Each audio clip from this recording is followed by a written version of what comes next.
Bienvenue sur Europe 1 jusqu'à 18h. Vous allez aujourd'hui passer 2 heures en compagnie de Charlotte de Turckheim, Patrice Lecomte, Philippe Gueluc, Jean-Luc Lemoyne et Jérémy Michalak. Ambiance couscous party aujourd'hui, il faut le dire, puisque couscous party. Parce que Charlotte, vous avez mis un peu une sorte de, je sais pas comment, djellaba fleuri qui sent bon, on va le dire, l'Orient. Qui sent bon la boulette. Qui sent la merguez, ça fait plaisir. Ah, je croyais que vous disiez ça à cause des J'ai la bafle, c'est une espèce de robe russe qui m'a coûté une fortune. Ah oui, C'est russe. depuis Demis Roussos, je n'avais jamais vu personne porter ça. Ouais. Le dernier, En fait, écoutez, c'est un dernier chic, c'est une sorte de chose de Kenzo absolument ravissant. Rika Zaraï aussi porte ça parfois. Mais rendez-lui cette justice que c'est Demis Roussos épilé sur le torse. Allez, je crois qu'il est temps de poser des questions, vous êtes d'accord? Oui. Vous avez bien révisé? Ah non. C'est que les auditeurs se moquent de vous chaque après-midi en se disant, mais alors, On vraiment, s'en fout. qu'est-ce qu'ils sont nuls, là, vraiment. Ceux du 15e Mais aussi. heureusement, là, je suis sûr que vous allez me répondre très très vite, hein, franchement. Si vous avez reçu un chèque de monsieur, madame Le Rachinel, qu'est-ce que ça veut dire? On vous a demandé de soutenir Jean-Marie Le Pen. Excellente réponse de Jean-Luc Lemoyne. Voilà. Expliquez. Et en fait, c'est un des donateurs de Jean-Marie Le Pen qui donne, a priori, 1 000 euros aux maires qui apportent leur soutien à Pas Jean-Marie Le Pen. directement au maire, hein, Non. une association Un de la comité des commune. fêtes, des choses comme ça. Un comité des fêtes, une merguez party, Couscous party. la subvention de la Eid el-Kébir, enfin des choses, des coutumes locales. Exactement. Voilà. C'est Le Pen qui t'a payé ta djellaba, tu le savais pas, mais c'est lui. Monsieur, madame Rachinel, voilà, c'est alors monsieur Rachinel, Fernand, c'est lui qui s'occupe en fait effectivement des signatures au Front National, mais comme j'imagine il a un compte commun avec madame, le chèque qu'a reçu par exemple le maire qui témoigne aujourd'hui dans le Parisien, monsieur Roger Le Chevalier, maire sans étiquette à Saint-Pierre d'Artéglise dans la Manche, 128 habitants, hein, il a le droit évidemment d'accorder sa signature à un des candidats. Eh bien il l'avait déjà fait d'ailleurs il y a 5 ans pour monsieur Le Pen. Bon, il s'en est un peu mordu les doigts parce que après il a été harcelé par certains habitants de la commune. 128, remarquez, c'est facile à repérer, hein. Et là, alors, évidemment, ils lui ont redemandé à nouveau sa signature. Il hésite, il dit, mais j'ai quand même déjà reçu le chèque. Voilà, mais je ne sais pas si je vais l'encaisser. Un chèque, effectivement, apporté au crédit de monsieur et madame Le Rachinel, qui sont, donc, monsieur Le Alors qu'il y a 1000 Rachinel. euros de merguez à 128, ça fait au moins 5 merguez par personne. Moi, je dirais oui, hein. Le compte, Patrice. Et d'autre part, est-ce que c'est bien prudent de soutenir Jean-Marie Le Pen quand on s'appelle Rachid Nel? Non, c'est Rachinel, c'est en un seul C'est mot. pareil. Rachinel, mais C'est il y a le des... Rachinel. Bon, ça a été vite la réponse en tout cas. Alors j'en ai une deuxième. Vous l'avez peut-être entendu sur Europe 1 ce matin, mais moi c'est dans le Figaro que j'ai trouvé l'info. Quelle est la conséquence la plus inattendue de l'interdiction de fumer dans les bureaux? Ah, la drague cigarette. Non. Les angines, parce que les gens, ils vont dans la rue et ils tombent Non. malades. Ah, le fait est que c'est un spectacle nouveau, ça. On voyait ça qu'à New York et à Londres, mais là, dans toutes les rues de Paris, les rues fumoirs. Ouais, et C'est à pisser de rire. ça donne pas envie de fumer. Je Non. trouve c'est minable, ces gens qui sortent dans la rue comme ça, Oh, qui c'est ont l'air. pauvre, genre, Ah oui, moi, non, je les ils ont défends, moi, ils ont ces l'air fumeurs. très, on a envie de leur donner 100 sous. On a envie de leur Non, donner... Tu sais quoi, on a envie de leur donner une clope. Est-ce que, Ouais. est-ce que c'est le fait qu'il y ait des montagnes de mégots devant les Non. entrées de... Baisse de la rentabilité du travail parce que les gens s'arrêtent pour aller fumer. Alors ça crée aussi une baisse de la rentabilité du travail, mais pour une autre raison. baisse de c'est parce que les gens- l'irritabilité. Je sais, c'est parce que les gens sont en manque véritablement. Donc comme ils sont en manque, Non. ils se foutent sur la gueule avec Non, leurs c'est voisins. encore plus. Non, mais baisse de rentabilité parce qu'ils sont obligés de sortir, ils peuvent plus fumer Est-ce à que côté c'est de leur bureau. est-ce que c'est inattendu positivement ou négativement? Oui, mais ça crée une baisse de rentabilité aussi chez les non-fumeurs. Pourquoi? Ce qui est incroyable, c'est qu'on essaie vraiment de trouver des réponses à sa question. Vous imaginez que je vous imaginez que le journal parlait à 18h, le bulletin d'info soit comme ça, le journaliste arrive et puis il donne des sujets. Devinez et ce qui s'est les passé auditeurs, aujourd'hui. devinez ce qui s'est passé aujourd'hui à New York. Et les gens, allô, oui, est-ce qu'il y a eu un truc à la bourse? Ah ben non, c'est pas ça, désolé. Il y a des non-fumeurs Non, qui mais les sortent. informations que je vous donne sont plutôt inattendues, vous voyez. Inattendues. C'est l'intérêt de poser des questions, cher inattendu. Philippe. Oui, ou mais des enfin- pièges, évidemment, dans Est-ce que lesquels vous ça- tombez lamentablement, monsieur Gueluc. Est-ce que ça tisse des liens particuliers? Oh, pas vraiment, parce que ça va vite. Et en tout cas, il y a ça des va les vite. mesures qui ont été prises pour lutter contre cet effet inattendu. Oui. de... C'est-à-dire que les gens fument plus qu'avant. Bon. Ils sortent quand ils sortent. Non. C'est lié au fait que les gens sortent fumer, ça c'est vrai. Ça c'est vrai. Mais c'est les Non, non-fumeurs sont qui disent les autres sortent, pourquoi pas nous? Ils les suivent. Non, c'est Ils plus en profitent pour faire une petite course Non. à chaque fois. Ils se disent, ah tiens, je vais me faire une petite Non, course. Ils mais là reviennent c'est 2 heures intéressant après. ce que vous dites, Jean-Luc Lemoyne. C'est-à-dire que les non-fumeurs se plaignent et disent pourquoi les fumeurs Mais bien ont-ils sûr. droit à 10 minutes de Évidemment. pause cigarette et que pas nous? Et pas Non, nous. non, pas Alors du du tout, coup, c'est ils font, pas lié ils à font, ça. Eh alors bien, ils les font une grève. non-fumeurs sortent dans la rue pour sucer des bonbons. Alors imaginez, les fumeurs sortent dans la rue pour fumer. Et alors Et ils fument? Et ils fument. Bonne réponse! Et qu'est-ce que ça crée? Eh ben alors ils râlent, les autres ils râlent, ils disent Non, merde, Ça crée merde. des petits trous dans la touche. Ça crée des fumeurs. Non. Ça crée des fumeurs parce que les mecs qui se disent si on fume, je vais pouvoir Il y en faire a une qui petite sortent pause. dans la rue. C'est tout un article dans le Figaro aujourd'hui. Et même Michel Grossier l'a relevé dans sa revue de presse ce matin. On ne souffle surtout pas dans le public. Si Non, on le fait. souffle dans la rue. Voilà. Alors, il y a les fumeurs. Ils sortent. Ils sont C'est une punis. contre-publicité Ils pour sortent du l'entreprise. bureau. Ok, je vais vous aider là parce que je vois. Oh, je sais. Du coup, ça fait de la publicité pour les clopes.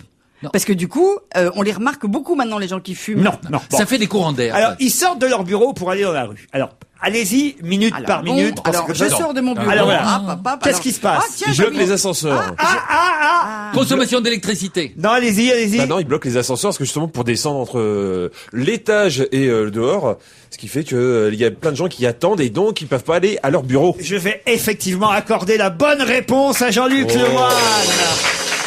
Et le Figaro a fait tout un Mais alors- article là-dessus. Les accros à la cigarette créent des embouteillages dans les ascenseurs. Mais c'est tout à fait exact et je l'ai vécu et ça avait tourné au Pugilat. C'était dans une tour où je sais pas genre et où il y avait beaucoup de bureaux et les gens étaient dans un état de nerfs avancé parce qu'ils attendaient quelquefois longuement l'ascenseur parce que les gens effectivement il y avait un va-et-vient. Conséquence incessant. inattendue en effet de l'interdiction de fumer dans les bureaux, les ascenseurs sont pris d'assaut. Avant l'interdiction de fumer dans les bureaux, la donne était toute simple. Entre 8h30 et 10h, les salariés montaient tous, ils allaient tous dans le même sens à leur bureau. Désormais, il faut gérer ceux qui arrivent plus tôt le matin et qui redescendent griller leur première cigarette vers 9-10h à contre-courant de ceux qui arrivent. Oh là. Conséquence Oh là là. de ce chassé-croisé, les temps d'attente aux ascenseurs explosent. Il m'arrive d'attendre 3 ou 4 minutes pour redescendre le matin, explique un consultant fumeur basé à la Défense. Ah, j'ai dit un consultant furieux.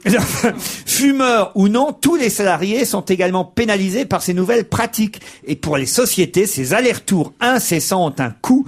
10 secondes d'attente supplémentaire par salarié dans un immeuble qui en héberge 2000 équivalent à 7000 heures de travail perdues chaque année, selon un fabricant d'ascenseurs. Si bien qu'un boîtier de commande pour l'ascenseur va désormais être positionné dans certains immeubles qui permettra d'appeler l'ascenseur et de lui donner son étage de destination.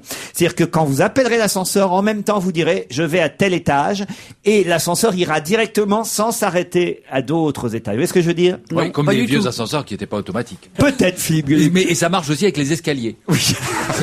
Et vous avez vu les faits inattendus en Belgique, où on n'a plus le droit de fumer dans les restaurants, et où les gens, une fois qu'ils ont mangé le plat et avant que le dessert n'arrive, vont fumer une petite clope dehors. Ah oui. Et se tirent. C'est le nouveau sport belge, t'as vu, c'est vrai.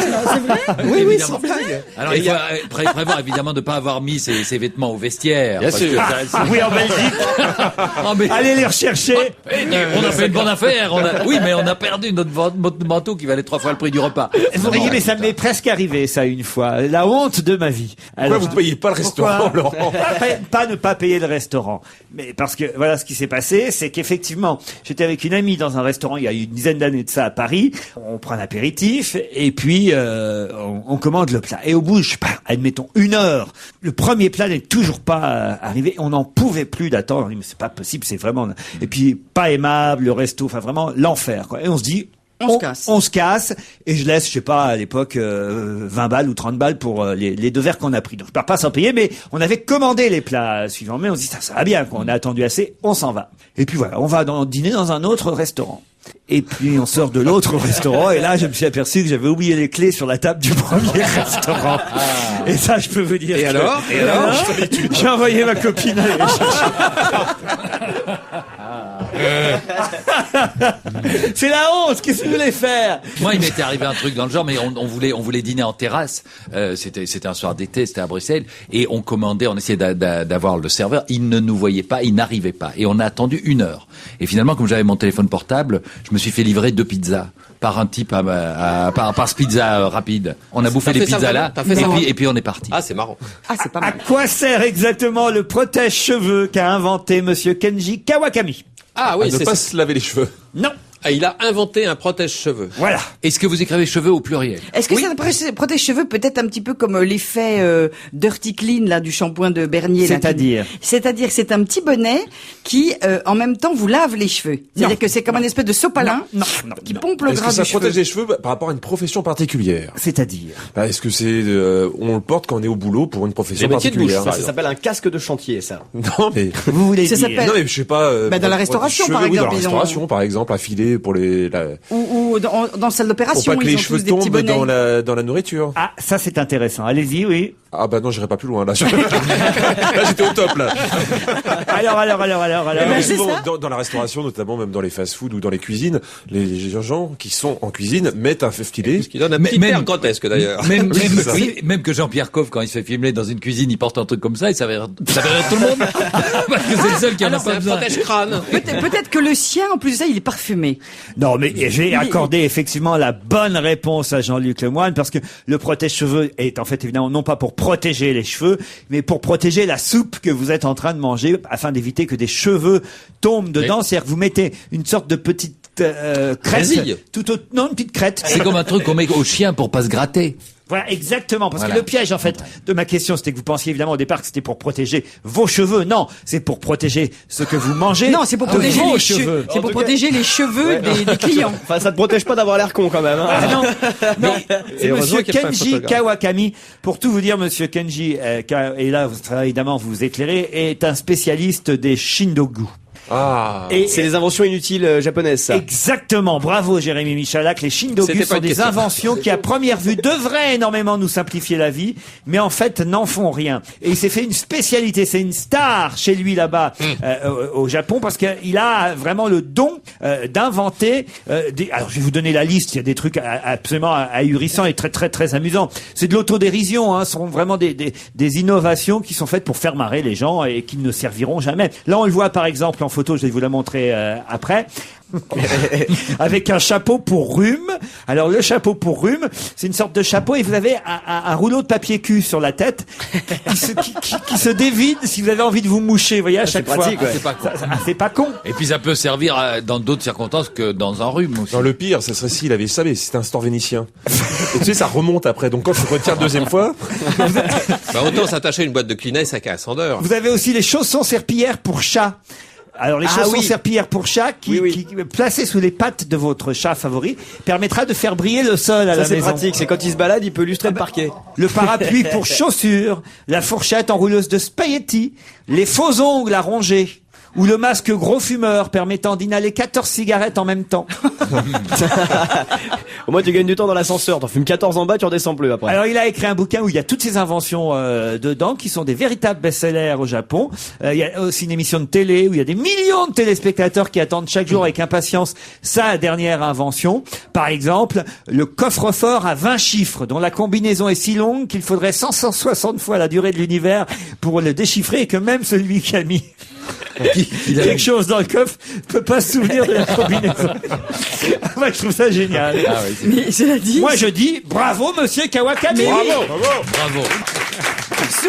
surtout que les Japonais, a priori, ne sont pas quand même non plus des guélurons. C'est pas des super Ah, malades. faut pas croire. Ah, les Japonais rieurs, madame. les Japonais rieurs. Sous cap mais rieur. Oui, oui, oui. Allez, une question plus politique. Celle-là, elle concerne cette affiche du Front National que vous aviez certainement tous vue, où pour la première fois, on voyait ce qu'on appelle une jeune beurette, une jeune fille métissée, qui avait un piercing et même un jean taille basse. Et ça avait évidemment fait beaucoup parler dans les médias, parce qu'on dit, tiens, le Front National est en train un peu de moderniser son affiche et il vise un autre public. Et sur l'affiche, le slogan, c'était droite, gauche, ils ont tout cassé. On voyait cette jeune fille avec le doigt, le pouce vers le bas. Voilà.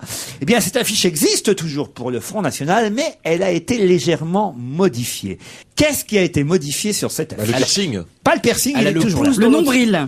On a remonté un petit peu remonté le jean. le pantalon. Ils ont pas remonté le pantalon. Ils l'ont baissé. Et là, on dit félicitations. Ils ont enlevé le pantalon. Non. Et ils lui ont Mais on lissé est les tout- cheveux. On est tout près, hein. On est tout près. Ils ont trafiqué le Ah pantalon. non, ils ont baissé le t-shirt. Pas le Si t-shirt. tu remontes pas le pantalon, tu Alors baisses ils le ont t-shirt. monté le nombril. Non. Ils ont caché Le nombril. décolleté, ils ont un petit peu agrandi le Non. décolleté. Je me rappelle, nous, je veux dire, quand l'affiche est sortie, nous, aux réunions du front, on était un petit peu choqués. Choqués. Ouais. Mais c'est parce que, justement, vous étiez oui. chez OK, mon cher Philippe, qu'ils ont un peu modifié l'affiche. Bah oui, on était plusieurs, les anciens. Ah, Ouais. ils l'ont mis blanche. Non. Ils ont enlevé le côté beurette.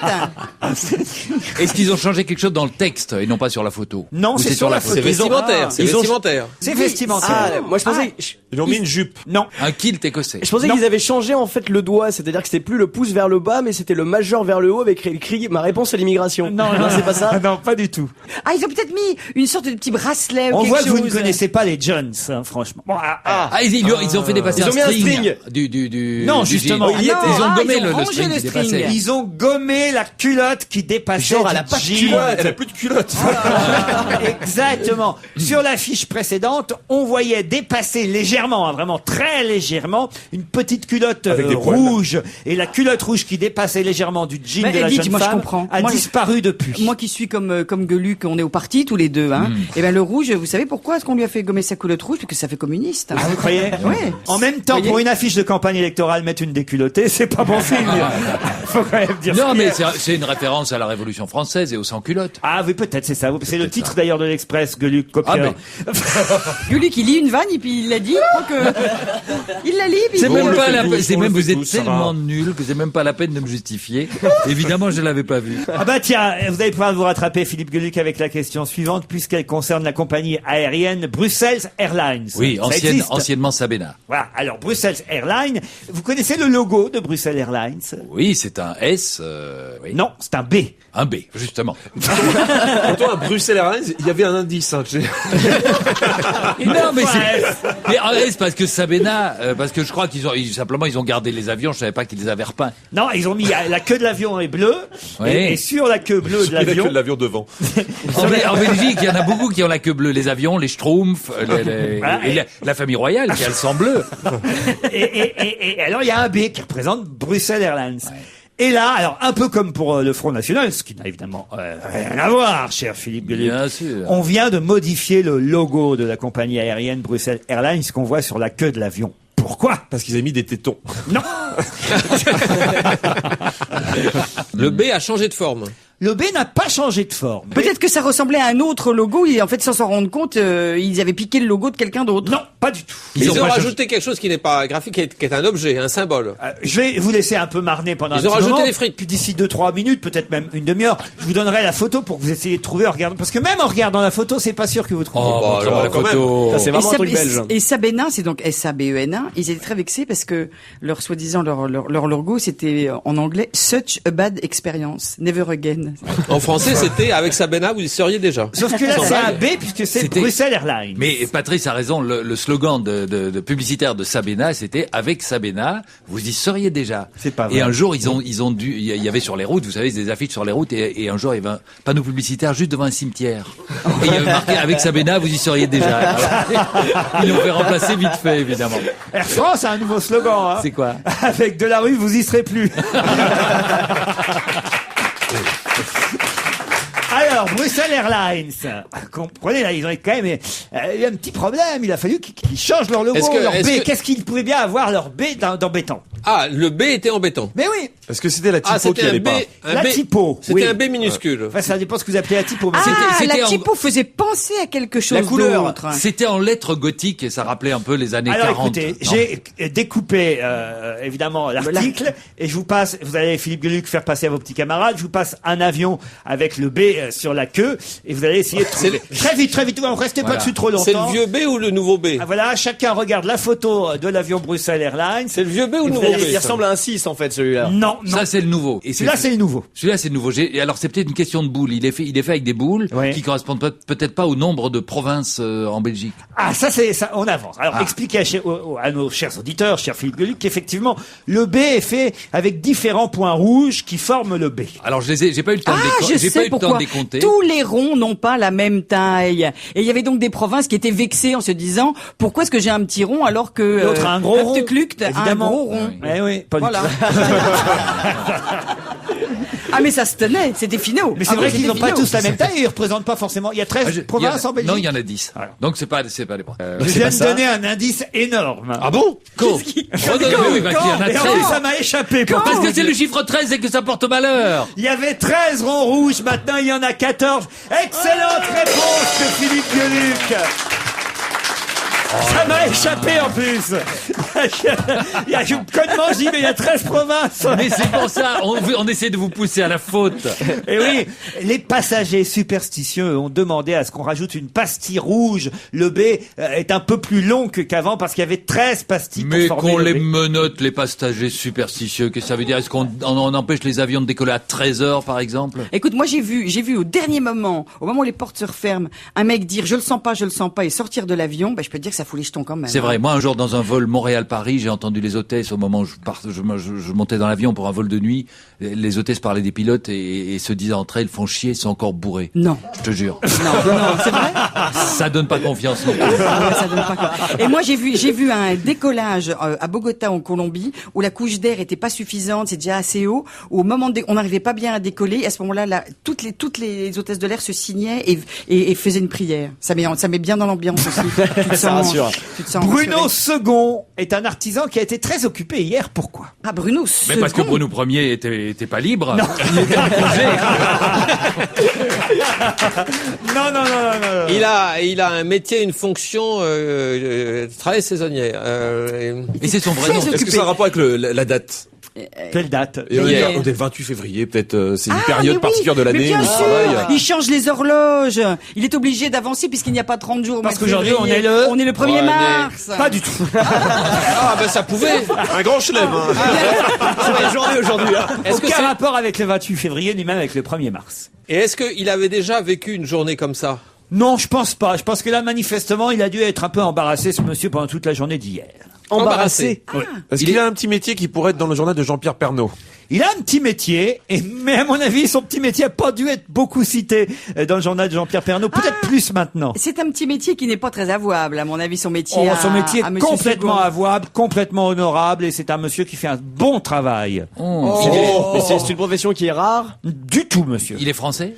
C'est un artisan, comme je l'ai dit, français, monsieur. Français. Bruno II. Et Second, c'est son nom ou c'est c'est un choix? Il est à Autun, monsieur. Madame, moi c'est madame, moi. Pardon? Moi c'est madame. Madame. Eh bien, il est à Autun. Et son nom rigolo n'a rien à voir avec Non, le fait. Bruno dont vous II entendez. est artisan à Autun, et pourquoi hier il a été un peu plus occupé que d'habitude? Mais un peu plus ou terriblement occupé il a été, Un monsieur peu Second. plus, terriblement, j'en sais rien. Enfin, moi, voilà. Il fabrique quelque chose qu'il a été obligé de fabriquer en très grand nombre hier. Non. Non, on lui a demandé une commande spéciale. Ah, il a dû faire un petit travail bien soigné, monsieur Second. Non, Une mais petite commande j'imagine que son particulière. travail fut soigné. C'est pas un rémouleur, un aiguiseur de couteau. Mais hier, d'ailleurs, c'est pas vraiment son travail qui lui a pris du temps. Ah, c'est son hobby. Monsieur Second a un hobby. Non, pas du tout. C'est pour rentrer chez lui. Non, pas du tout. C'est pas lui par hasard qui peint des boules sur les queues des avions belges. Non. Il ajoute un 14e rond rouge. Ça lui a pris la À journée. toute notre flotte. Est-ce qu'il s'est fait aider? Est-ce que monsieur Second a un second? Non. Ah. Monsieur Second a son nom dans le journal aujourd'hui, en tout cas. Est-ce que Il ça a a un rapport pas- avec la politique? Est-ce que évidemment c'est quelque chose qu'il a son travail est important dans cette histoire donc peut-être Bien sûr. il Si peint, vous avez il peint. l'esprit d'escalier, vous allez forcément... Il y a il fait rapport des- avec Nicolas Sarkozy pour l'escalier, avec l'appartement de Non, Sarkozy. bah, il s'appelle C'est Second. lui qui avait fait l'escalier Nicolas C'est Sarkozy qui a dû l'artisan ressortir les factures. menuisier qui a fait l'escalier de Nicolas Sarkozy qui a dû retrouver les factures. Excellente réponse de Jérémy Michalak. Tout est indice. C'est fou comme on se comprend tous les deux. Hein. J'en ai une question assez sympathique. Là, il faut vraiment avoir lu bien les journaux, mais alors dans tous leurs détails. Attention. Donc, Laissez-moi faire. Moi aussi.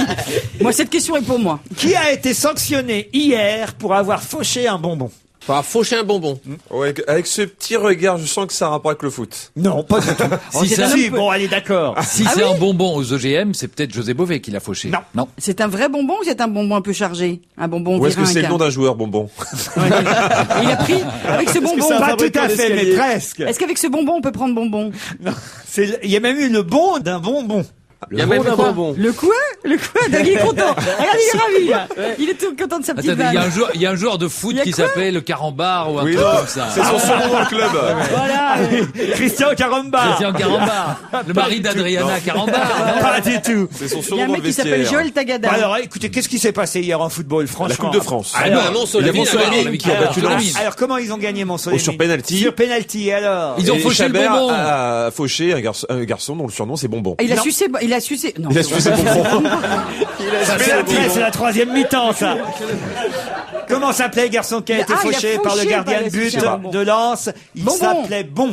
Bon. Alors l'autre, il a dit, ah tiens, Mais il a été très bon pendant le match. Et comme il a été très bon, puisque c'est grâce à lui qu'on il a, a été sifflé bonbon. un penalty, C'est qui le a été sanctionné hier pour avoir fauché un bon, c'est le gardien de Lens, Sébastien Chabert, qui a fauché un bon. Bonne réponse de Philippe Gueluc. Et quand il a été fauché.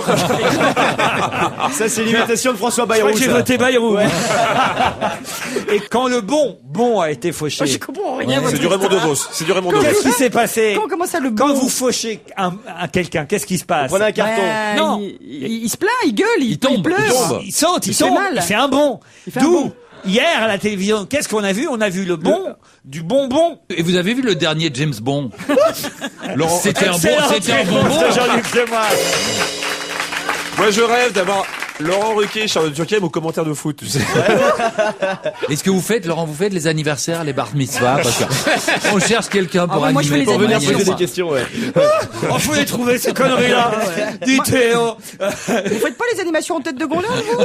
Ah, moi, je fais, moi. Ah, moi, je fais beaucoup. Moi, en Alsace, essentiellement, ça marche bien, hein. Ah, les têtes de gondole. Ah ouais, tête de gondole. Surtout la semaine du Munster. Alors ça, c'est un petit peu ma spécialité, hein. Je la sortirai la semaine du Munster. Pourquoi est-il prévu que Michael Jackson soit à Las Vegas le week-end prochain? Il va adopter. Non, Ah non, je sais. Il va participer à la nouvelle star américaine. du tout. Il va jouer au casino. Il va chanter avec Sûrement. il va accompagner Céline Dion, qui habite Non, là-bas. non, Il va s'occuper de René Charles. non. Babysitting. Quelle horreur. Ah, il va Mais encore. pendant qu'elle chante, elle a besoin d'un babysitter. On l'a retrouvé chez les Dion en train de niquer dans le congélateur. Mais pourquoi dans le congélateur? Mais parce qu'il y a le jumeau de René Charles qui est Il est toujours dans le congelé. congélateur. Mais qu'est-ce que vous racontez? Enfin, Ah c'est bah oui, Céline bien Dion. sûr. Mais quoi Céline Dion a tout raconté à la presse. Elle a dit, ben, d'accord, j'ai bien le projet de ma vie parce qu'il y a René Charles, c'est mon petit, mais vraiment, C'est il y en bien a du mérite à l'avoir compris. Mais il y en a un autre, il y a le jumeau de René Charles qui attend dans le congélateur parce qu'il y a longtemps. Mais c'est qui René Charles? Son fils. C'est leur fils. Ils ont appelé leur fils René Charles. Ah oui, comme René, le Pauvre père, gosse. et Charles, comme ça. Bon. Comme sa mère. Pour faire chier, pour vraiment le faire chier. Voilà. René Charles. Et il a un jumeau. Il y a le sperme, enfin l'embryon congelé qui attend. L'embryon congelé. Bah oui, je sais pas, je vais jusque là. Si, moi. si. Si Ah oui, oui, oui, c'est comme ça. Et ils peuvent le mettre en route dès qu'ils veulent. Voilà. Tu décongèles l'embryon. Bah, tu le mets dans le micro-ondes, Tandis un que- truc, et tu décongèles doucement. Tandis que René, le père, lui, peut pas le mettre en route quand il veut. Ils vont aussi l'appeler René Charles, tu crois? Charles René. Charles René. Pour bien les différencier. Tu te rends compte quand c'est bébé. Bébé, Bon, tu ça me peux dit pas pourquoi Michael Jackson, parce qu'il n'était évidemment pas Il, dans s'est le fait faire- il va se faire une nouvelle Il devait opération faire quoi esthétique. Non, pas du tout. Il va faire les soldes. Non, non. Il va en vacances. Il va s'installer tout simplement. Ah bah, Il va s'installer parce que on dit qu'il pourrait Parce s'installer. qu'ils Il ont va fait- enregistrer un nouvel album. On dit qu'il pourrait s'installer à Las Vegas, mais c'est pas la seule raison pour laquelle là on est sûr qu'il y sera le week-end prochain à Las Vegas. ah parce qu'il y a un truc de poker là encore. Non. Il y a le congrès de la chirurgie esthétique. Oh, en quelque sorte, j'imagine que ça ressemblera à un congrès de chirurgie esthétique, effectivement. Ah, Mais- les fans de Michael Jackson, une convention. Non. Les fans de ça Star pourrait Trek. ressembler à une convention de chirurgie esthétique. Oui, mais ça c'est une vacherie que je balance. Ah, c'est une Ah oui, parce qu'il y en aura d'autres. Il y a un salon du bricolage. À Las Vegas, ouais, c'est bien connu. Ouais. Bien sûr. Avec Monsieur Second d'Autun. Pourquoi il y aurait pas un salon Parce du que c'est bricolage lui qui refait le grand escalier de Las Vegas avec Lynn Renault. C'est pour ça qu'elle soutient. Mais il est Sarkozy, très connu le d'ailleurs. salon du bricolage de Las Vegas. Vous ne le connaissez pas? C'est pas- Tous les ans, il y va quasiment, mais Bah pas oui. forcément à Las Vegas, parce que ça se passe pas toujours à Las Vegas. C'est une sorte de congrès. Mais il se alors. trouve que là, cette année, Ah, c'est c'est à Miss Las Vegas. America. Non, non, non. Ce sera les 75 ans de quelque chose. De Liz Taylor. Excellente réponse de Jean-Luc Lemoyne. Moi, j'aime de quelque chose. Je l'ai fait exprès.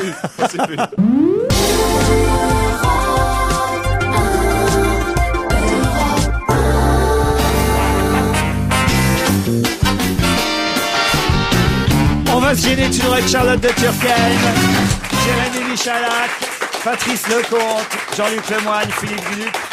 Et au téléphone, nous avons monsieur Patrick Serrogue, médecin nutritionniste, puisque votre nom est cité. Bonjour, docteur. Bonjour. Votre nom est cité aujourd'hui par le Parisien dans un article intitulé « La télé met la publicité au régime », puisqu'on le sait maintenant, monsieur Xavier Bertrand prévoit que sous chaque publicité, sur votre écran de télévision, quand vous verrez des pubs pour des bonbons, non pas le joueur de foot, mais pour des biscuits et autres, eh bien, on pourra lire effectivement en bas de l'écran des choses comme pour votre santé, évitez de grignoter entre les repas, évitez de manger trop gras, trop sucré, trop salé, ou même pratiquer une activité physique régulière, ou encore manger 5 fruits et légumes par jour. Et vous avez été évidemment... Il y aura aussi marqué arrête de bouffer grosse vache.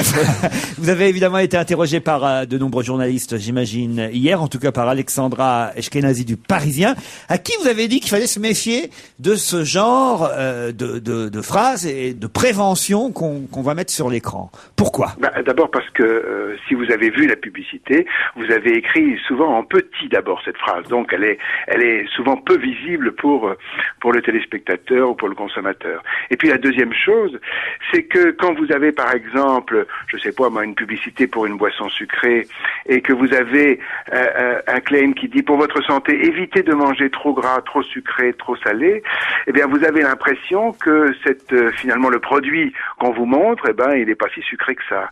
Donc en fait, il peut y avoir un effet pervers. C'est ce qui m'a intéressé dans votre déclaration, et c'est pour ça que j'avais envie de vous appeler, parce que vous dites en fait que le grand public pourrait percevoir ce qui est écrit sous la pub comme un label de qualité pour le produit. C'est-à-dire, en gros, là, je traduis et je résume ce que vous venez de nous dire, c'est-à-dire que si on lit sous, par exemple, la pub du Nutella, prends un exemple Nutella, évitez de manger trop gras, trop sucré, trop salé, ça peut être compris comme si vous mangez du Nutella, vous n'allez pas manger trop salé, trop sucré ou trop gras. Exactement. C'est-à-dire en fait qu'il n'y a pas de séparation entre d'une part la publicité et le message sanitaire. Ce qu'il faudrait, c'est pouvoir le séparer. C'est-à-dire que quand vous avez, par exemple à la télévision, vous avez une publicité pour ce produit-là, eh bien après vous avez un écran sur lequel s'affiche complètement le message sanitaire. Et alors, est-ce que la solution, comme on en parlera peut-être tout à l'heure à la télévision, on a tout essayé, est-ce que la solution ne serait pas d'interdire ce genre de publicité aux heures où les enfants regardent la télé, tout simplement? Alors, il y a des pays qui l'ont fait, d'une part, les pays nordiques toujours, qui sont toujours promoteurs dans cette affaire-là. C'est vrai, mais ça ne suffit pas. Il faut à ce moment-là, si on interdit ce type de produit, ça veut dire qu'on va interdire en fait un produit alimentaire. En France, on a beaucoup de mal à vivre ça. Si on vous interdit, alors pourquoi le fabriquer ? S'il est dangereux pour la santé, on n'a qu'à le supprimer, c'est tout. J'imagine aussi peut-être que vous, pardon de dire ça, mais là je vais essayer de vous titiller un peu, docteur, c'est que plus on fait de prévention, moins vous allez avoir de clients. Alors plus en tant que nutritionniste. Oui, mais nous aurons toujours des malades. Je veux dire que c'est pas parce qu'on fait de la prévention qu'on a plus de malades. On diminue effectivement le risque, mais il y a un certain âge où malheureusement nous tous nous avons plus ou moins des maladies. Donc on restera quand même. Et puis vous savez que en fait nous manquons de médecins. Par rapport à la population qui augmente, on est en train de manquer de médecins. On a une pénurie. On importe des médecins d'autres pays. Donc finalement, je crois pas que ce soit un bon argument. Jérémy ? Est-ce que c'est une mesure qui s'applique uniquement à la télévision et à la publicité dans la presse, ou c'est quelque chose qui s'applique aussi sur Internet, parce qu'il y a beaucoup d'enfants qui sont non pas devant leur poste de télévision mais devant leur ordinateur, en tout cas il y en a de plus en plus, et dans les pays, notamment en Angleterre ou aux États-Unis, les mômes reçoivent constamment des messages publicitaires pour faire la promotion de différents produits alimentaires, que ce soit les McDo et compagnie. Est-ce que c'est prévu que cette loi soit appliquée aussi à Internet ? Elle a été prévue pour toutes les publicités concernant ces produits gras et sucrés. Donc, évidemment, si on les diffuse sur Internet, on doit aussi mettre le bandeau sanitaire. Bonne réponse, rien à ajouter, Charlotte? Moi, ce que je comprends pas tellement dans ces trucs de nutrition, parce que je suis concernée, parce que je suis une maman, c'est que j'ai jamais compris pourquoi, par exemple, dans les lycées, plutôt que de mettre des distributeurs, effectivement, de trucs chocolatés, de trucs grossissants, pourquoi est-ce qu'ils mettent pas aussi des distributeurs de fruits? Ça, c'est fait maintenant, hein. Voilà, on a essayé de mettre des distributeurs de fruits, les fruits pourrissaient dans le distributeur. Parce que c'est quand même toute une l'éducation aussi. Manger une pomme, manger un fruit. D'abord, on peut mettre que très peu de différentes sortes de fruits parce qu'ils s'abîment Sur les assez pastèques, vite. ça rentrait pas. Non mais je pense que si on veut changer aussi ce type de comportement alimentaire La dans banane les prend 2 écoles, étages, enfin, c'est non, mais chiant. il faut aussi qu'on revienne peut-être. Les cerises prennent trop de place pour ce qu'elles valent. Non mais autrefois, je me souviens même quand mes enfants étaient petits, il y avait à 10h du matin le verre de lait et la banane ou je sais pas quoi. Ouais. Ben, Sous Jules Ferry, vous parlez là. Mais Non, dans les pas maternelles, chez Jules ça se fait Ferry. encore, ça se fait Mais encore, non, les en maternelle il y a 10 ans, je sais pas si ça existe encore en maternelle, mais il y a 10 ans ça se faisait. Mais non seulement ça doit se faire, mais ça doit être pas mis dans des distributeurs, ça devrait être pris en charge par la communauté, ça rentabiliserait les filières agricoles et on obligerait, si j'ose dire, on donnerait à tous les enfants au moins un fruit et un Donc légume. à l'heure du goûter, on distribuerait une demi-pomme, une banane. C'est ce que ou je disait sais pas Michael quoi. Jackson d'ailleurs, une carotte et 2 abricots par jour. D'ailleurs, une dernière question, docteur. Dans le Parisien, je lis ce matin que les femmes qui boivent du lait entier et mangent des glaces ont plus de chances de devenir enceintes que celles qui consomment des produits laitiers allégés. Mais ma question, c'est est-ce qu'il faut qu'elles fassent l'amour quand même? Je crois qu'elles ont intérêt parce qu'autrement ça va être difficile. Hein. Uniquement en buvant du lait entier, ça marche pas, on tombe pas enceinte. Hein. Faut sucer des glaces, mais pas seulement des glaces. Exactement. Merci, Ça marche pas non docteur. plus comme Je vous ça. en prie. Il y a une autre histoire incroyable dans l'Express. Aujourd'hui, un juge new-yorkais qui vient d'ordonner la construction d'un mur de séparation dans la maison d'un couple de quinquagénaires qui sont en instance de divorce et qui refusent tous deux d'abandonner l'immeuble qu'ils partagent depuis 18 ans à Brooklyn. L'épouse, qui a 57 ans, a donc obtenu le garage, la totalité du 3e étage et la moitié du 2e étage. Son mari Simon, qui a le même âge, 58 ans, lui, il a le droit d'emprunter l'escalier des voisins et d'entrer par une fenêtre pour gagner le salon du 2e étage qui lui a été attribué. Mais heureusement que c'est une maison, parce que imaginez dans un appartement, effectivement, c'est celui qui a la moitié qui donne sur la porte de sortie qui est avantagé par rapport à l'autre. C'est En quand cas même- d'incendie en tout cas.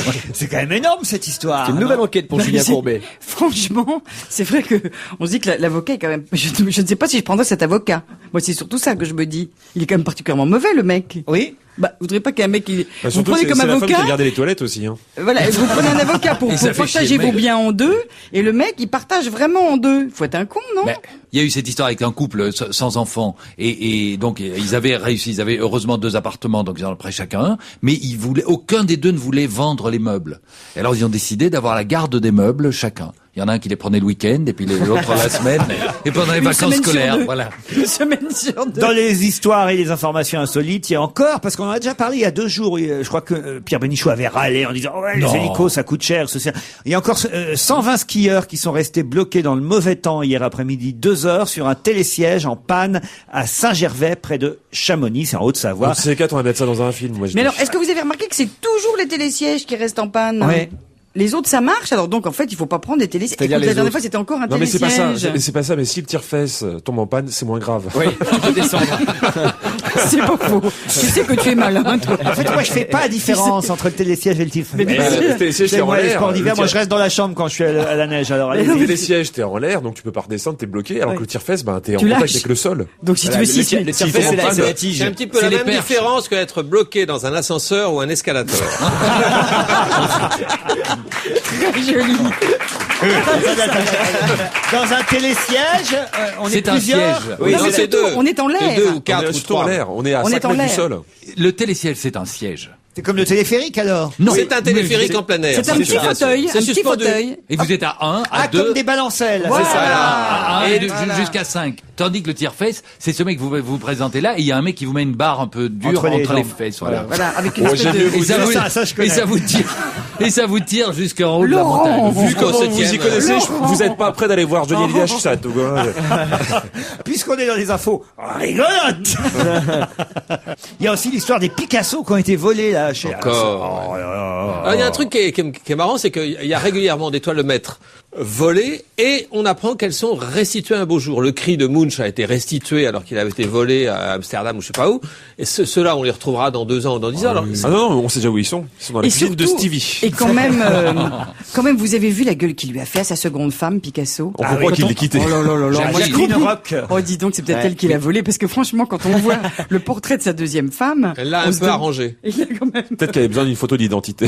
Attendez, ils sont quand même super jolis ces tableaux. Franchement. Et encore, là, c'est en super noir et blanc. moche. Hein. Ah non. Ah, Eh moi, bien, je trouve eh bien, ça super alors, moche. Moi, je serais prêt à voler ça. Alors. Ah bon? Moi, je vous le donne, moi. Franchement, je trouve que le portrait de Jacqueline, Ah non, il c'est est monstrueux. magnifique. Mais non. Magnifique. Mais l'autre, le Maya à la poupée, je trouve qu'il est immonde. Bon, en tout cas, Et je trouve que Picasso franchement, a eu moi, ça. ils vont bien chez moi, en tout cas. Ah, moi, j'ai trouvé ça. Moi, j'aime pas du tout Picasso et je trouve que c'est pas un hommage. mais J'aime pas folle. Picasso. Même l'Axara J'aime pas Picasso, Yves Montand, t'aimes pas. j'aime pas Picasso, voilà, j'ai le droit. Ah, Montand, je suis d'accord. Ah. Et alors Picasso, vous savez, on parle- et pourtant vous savez Picasso, et maintenant j'ose le dire parce que j'ai fait à peu près chaque fois qu'il y a une exposition Picasso ou un musée Picasso quelque part. Quand et on j'ai- a la robe que vous portez, on aime Picasso, madame. Attendez, Non, mais moi je justement. connais pas bien Picasso. C'est bien un des Pokémon, c'est ça? et je n'aime pas Picasso. Et vous, pourquoi vous n'avez Pas pas Yves moi. Montand Ah, je peux pas blairer. Parce que je trouve qu'il se la pétait. Gravement. Quand il chantait. Même quand il jouait. Mais quand j'entends dire, ah, bicyclette, je m'évanouis. Et le pire c'est les feuilles mortes. Ah, Elles se tais-toi. ramassent. Mais est-ce qu'on- Là. moi, j'ai l'impression- Là. Ah, je peux plus, Et puis moi. en plus il fait là, et ben à l'appel là. Il peut pas faire. Les feuilles mortes se ramassent à l'appel. Non, il fait les feuilles. Et puis il met pas de e, il met c'est que des bien, a. c'est génial. Non mais c'est pas une Dans les feuille. plaines du Far West. Oh là, j'ai le cafard au secours! Arrête! Et puis c'est une feuille, c'est pas une feuille. Les Les feuilles. cobayes autour du feu sont réunis. Non, ça c'est Guy Mitchell, ça. C'est génial. Vous connaissez pas cette chanson? Enfin, si c'est Yves Montand. Dans les plaines du Far West, quand vient la nuit. Oh là là, elle est agaçante celle-là. Mais Les chacune des cobayes près du bivouac sont réunis. J'ai des frissons partout. Non, il y a des proches qui a dit une chose magnifique sur Montand. Il a dit un jour, Simone Signoret lui a dit qu'il était intelligent et depuis il le croit. On a Yves Montand pour vous, spécialement Eh ben, je vais pour faire vous, un tour dans le studio. Patrice Au téléphone. Leconte. Il est revenu. Non, oui, ben on a retrouvé le tombeau. C'était pas Jésus-Christ, c'était Yves Montand. On a ressorti le coffret. C'était Yves Montand à bicyclette. Bah écoutez, vous voyez. Spécial dédicace à Patrice Lecomte Ah, et Charlotte de Turckheim. Bah, écoutez, je vous Merci remercie beaucoup. beaucoup. Ils ont adoré. Et du coup, ça me fait penser à une publicité que j'ai vue sur le journal, une publicité pour M6 que je trouve assez rigolote et qui s'applique assez bien à Yves Montand. Pourquoi faire une mauvaise émission avec des chanteurs connus quand on peut faire l'inverse? Oui, ça parle de la nouvelle star. Ça part de la nouvelle star. On va y venir à la nouvelle star, mais d'abord, sachez que si vous voulez voir, ici en direct et en live, J'ai eu peur. en je vais chair le et dire. en os, Yves Charlotte Montand. de Turckheim, Patrice Lecomte, Michalak, Lemoine, Gueluc ou les autres, sachez que demain nous serons en direct et demain après-midi entre 16h et 18h. Il faut vous présenter ici à Europe 1 rue François 1er vers, on va dire vers 15h30 à peu près pour assister à l'émission. Et même chose lundi après-midi. Lundi après-midi, une émission spéciale le matin que nous enregistrerons uniquement avec des gonzesses. Oh Ça là. va être joyeux, ça. Il y aura que des femmes dans l'émission. Ça va faire. Et une deuxième émission lundi après-midi en direct. Celle-là, pareil, venez Avec vers que des 15h30. mecs, ça fera gna gna gna gna gna gna gna. Vous pouvez téléphoner au 01 47 23 18 04 01 47 23 18 04. Vous pouvez aussi vous présenter évidemment ici à Europe 1 directement, vite fait, pas pendant la période scolaire. Oh là non, pas. Ils sont en train de me faire des grands signes derrière la vitre. Surtout pas pendant la période scolaire. Pourquoi vous voulez pas de gosses dans le studio? C'est pas ça, c'est que là, il y a plein de monde qui vient toujours parce qu'il y a plein de vacances. Et donc, il n'y a pas de place pour tout le monde. Donc, vérifiez auprès d'Olivier Dèche en appelant le 01 47 23 18 04. Faites-le à la Yves Montand. Appelez le 01. Ah, moi, je suis pas imitateur. Vous appelez le compte, le compte, Olivier je sais Je suis Day. pas imitateur. moi. Donnez-le, Vous pouvez Patrice. téléphoner au 01 47 23 18 Ah non, c'est Charles Pasqua. C'est C'est Charles pas ça, Pasqua. je sais pas, j'essaye. Alors- Moi, vous me demandez, je suis bon copain, moi. hein. Oui, c'est vrai. Vous appelez Olivier Dèche. Et vous appelez Olivier Dèche. Au 01 42. Au 01 47 47 48. 23 18 04. Il faut ajouter à la fin, pas Simone. Je suis pas sûr que ça marche à tous les coups. Il faut quand même que je fasse une belle sortie, messieurs, dames. Hier, et c'était en tout cas effectivement les débuts de la nouvelle star sur M6 avec des nouveaux candidats qui étaient sur les sélections à Marseille et à Rennes. Je crois que vous avez regardé, Jérémy. Ah, c'est vachement bien. On attend chaque année le retour de la nouvelle star. Non, un bon cru cette année en tout cas avec les premiers candidats qui ont fait les sélections. Qu'est-ce qu'ils s'engueulent, les membres du jury, entre eux, hein, c'est fou ça. Faut bien qu'il se passe quelque chose, quoi. Dovatia et Manu Katché s'engueulaient hier et tout. Mais vous, alors, vous avez repéré, je crois, des gens qui ont été recalés à la Nouvelle Star, mais des célébrités qui se présentent. Oui, voilà, c'est-à-dire qu'en fait, il y a quelques images qui n'ont pas été diffusées lors des castings, lors des premières épreuves de casting de l'émission d'hier soir, effectivement. Et voici le top 5 des célébrités qui ont été recalées au casting de la Nouvelle Star. Et on commence avec le numéro 5, c'est le petit Nicolas Sarkozy, repéré lors du casting de Neuilly-sur-Seine et qui a tenu à justifier le prix de son appartement en chantant Putain qu'il est blême, mon HLM, et la montre du 8e. Et la môme du 8e. Eh oui, non, elle est en prison maintenant, la môme du 8e. Numéro 4. Numéro 4, c'est Olivier Besancenot qui a chanté. Je n'ai besoin de personne, Ahmed Ami. Bon là forcément il y a Marianne James qui l'a stoppé net, qui lui a dit bon écoute Olivier, arrête de te foutre de notre gueule et fais-nous ta vraie chanson s'il te plaît. Quand on partait de bon matin, Ça lui va mieux ça. sur les chemins, Bis. à bicyclette. Je savais qu'il y avait des fans d'Yves Montand, c'est pour ça. Numéro 3. Numéro 3, c'est Guy Carlier qui a chanté. Et je dis comme boule de qui roule. C'est méchant mais ça mérite un coup de cervelle. Numéro 2. Numéro 2, c'est Jean-Luc Lahaye qui a rendu hommage en chantant. Bon alors, il a d'abord chanté ça en solo, mais comme Devatia avait l'air d'apprécier, il a repris en chœur avec la chorale de jeunes filles de Saint-Laurent-en-Gâtine.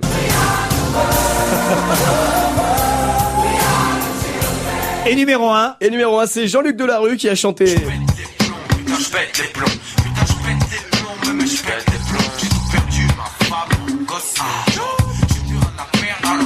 Hop, on se calme Jean-Luc là. Et quand André Manoukian lui a demandé des explications sur l'histoire du saumon, vous savez, avec lequel il a attaqué un commandant de bord il y a quelques années, eh bien Jean-Luc lui a répondu qu'il avait eu du bol, le pilote, que ça soit un saumon, parce que ça aurait pu être avec un... Et puis quand même bonus track, ça on l'a pas vu non plus, lui il a été sélectionné parce qu'il a surpris le jury, c'est Jean-Marie Le Pen, il est arrivé, il est monté sur le podium et il a chanté ça. Voilà, alors si Jean-Marie Le Pen arrive à Baltar, on est sûr et certain qu'il chantera cette chanson, mais aussi peut-être si on a de la chance celle-ci. La musique dans le monde. Que seriez monsieur Bobo? Faut pas comprendre Bibi, c'est en couillonne. C'était le top 5 de Jérémy Michalak.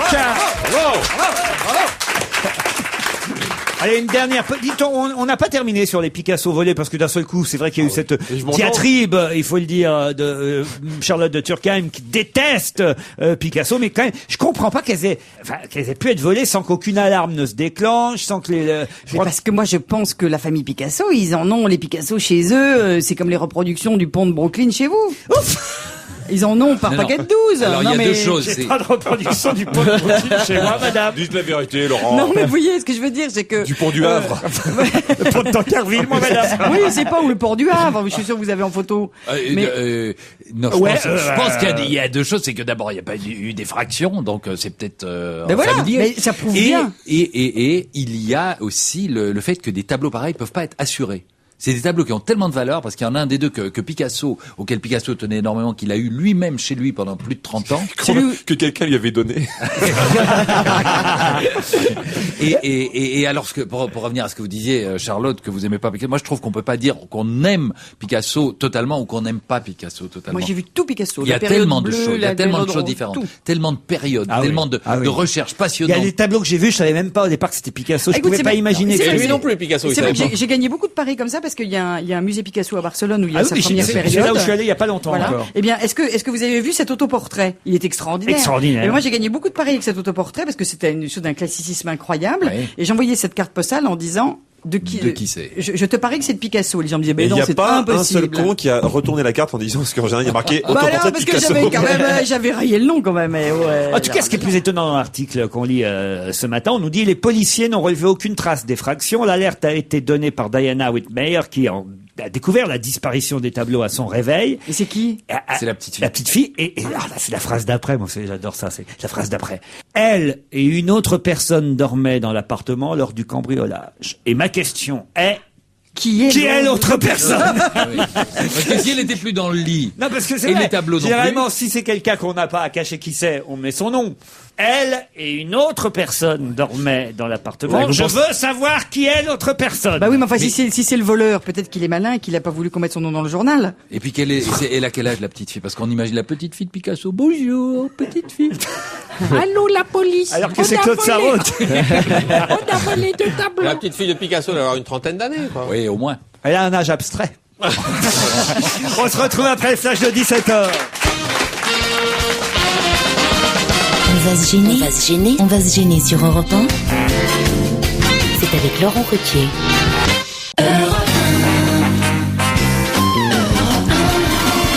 On va se gêner, Charlotte de Turckheim, Patrice Lecomte, Jérémy Michalak, Jean-Luc Lemoyne et Philippe Gueluc ont accepté de participer à la deuxième heure de l'émission. Ils sont là depuis 16h. Profitez-en. Régalez-vous. Et pour la peine, j'avais mis de côté quelques petites questions qui me restaient tout à l'heure, vers 16h05 en début d'émission. Alors celle-ci, tiens, par exemple. Elles sont plus petites et pourtant, elles contiennent plus. De quoi Mais s'agit-il? c'est les nouvelles bulles de recyclage pour le verre, bien sûr, Laurent. Excellente réponse de Philippe Gueluc. À l'avenir, essayez de pas me montrer la photo avant de poser votre question. Oh, le tricheur! Moi, je suis déçu parce que je l'avais vu aussi, donc j'étais prêt à le dire. Ce sont les nouveaux conteneurs bouteilles qui vont remplacer peu à peu les bonbonnes existantes.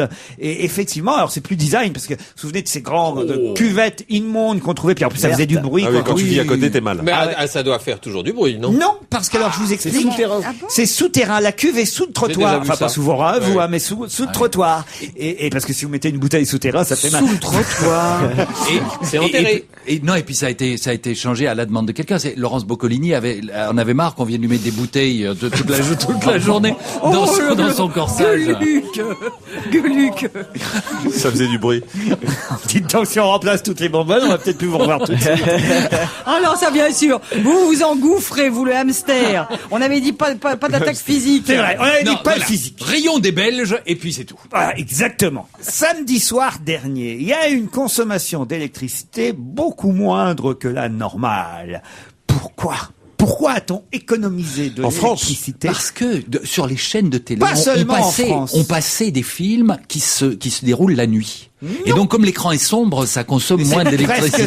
C'est presque ça, parce qu'en Ça a fait, rapport à la télé. ça a rapport à la télé. Je vais Les vous gens dire, l'ont moins c'est regardé. particulièrement en Irlande qu'on a économisé l'équivalent d'1 million d'ampoules. Parce que c'était. Donc c'est un rapport avec la télévision qui a été moins regardée. Non. Il passait un de mes vieux films. Non. Je viens de vous donner quand même un indice. En à mon Irlande, avis, est-ce que ça a un rapport avec le rugby? Évidemment, voilà. Le tournoi des 5 nations, Et 6 alors nations. Et alors Bah, les gens C'est ça regardaient se pas jouait plus tôt que d'habitude. Ah, parce que ou plus tard. ou peut-être que l'Irlande était, non. Non, les par gens exemple. regardaient le match dans les pubs et pas chez eux. La quasi-totalité des Irlandais a regardé le match, se groupant à plusieurs dans un même foyer, éteignant les lumières dans les autres pièces et dans de nombreuses maisons. 100 mégawatts en moins par rapport à la normale, soit l'équivalent d'1 million d'ampoules. C'est l'économie réalisée par le réseau national Énorme, d'électricité, sauf à la mi-temps, sursaut énergétique avec l'allumage des bouilloires pour la pause thé. Ah, Bien sûr. Mais les joueurs de rugby ont utilisé une lessive sans adoucissant et ils ont eu moins d'ampoules aussi après le match. On se demandait, mais où il allait? Ouais.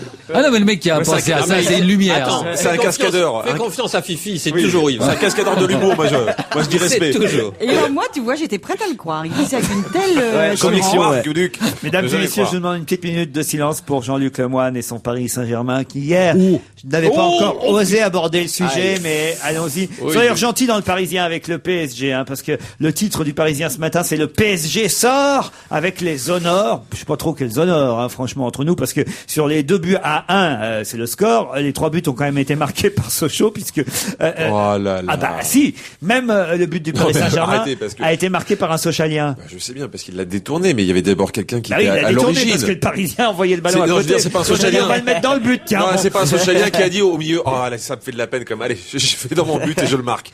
Ah bah, franchement, non, c'est triste Ouais. pour vous. Jean-Luc, Oui, c'est mais triste. toi qui connais bien, tu es sûr qu'ils ont bien relu les règles du jeu? Non, mais il faut savoir aussi que le Paris Saint-Germain est très très mal en championnat, comme vous le savez, et donc ils ont un petit peu condamné la Oui, mais Coupe il de faut quand même France. dire à l'entraîneur que la lutte pour le maintien, c'est pas se maintenir dans la défaite.